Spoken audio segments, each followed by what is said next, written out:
Hey, welcome back. It's beautiful Monday morning. Starting to warm up. Been pretty cold.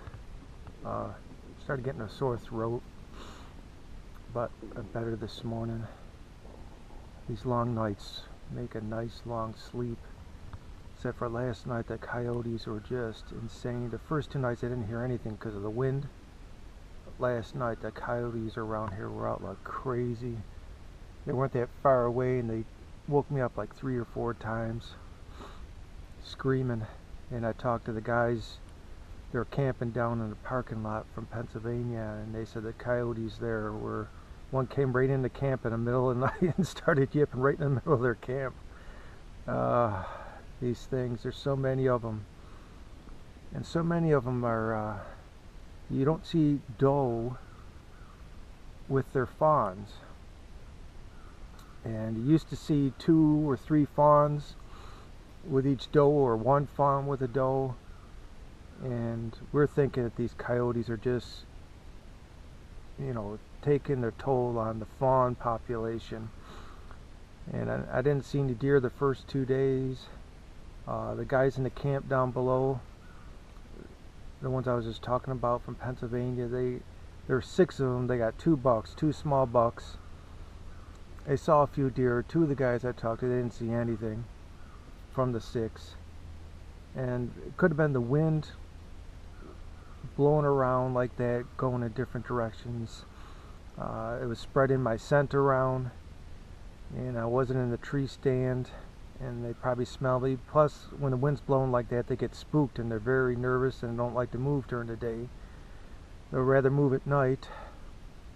But I finally saw one this morning, of course, across the road. It's really thick in there too. That's another reason why I probably haven't seen it. It's so thick they have to be right on top of you to see them. And as soon as I went out to the road, you could see a long distance. Saw one cross the road. Some people came up and walked their dog up here, their retriever, and he was lost last night. They couldn't get him. I don't know if it was last night or a couple of days, and so I saw him here this morning, and I brought him to the camp down where the guys were, and they held on to him, and they had the phone number for the people that lost a retriever. They're going to be very happy to see him.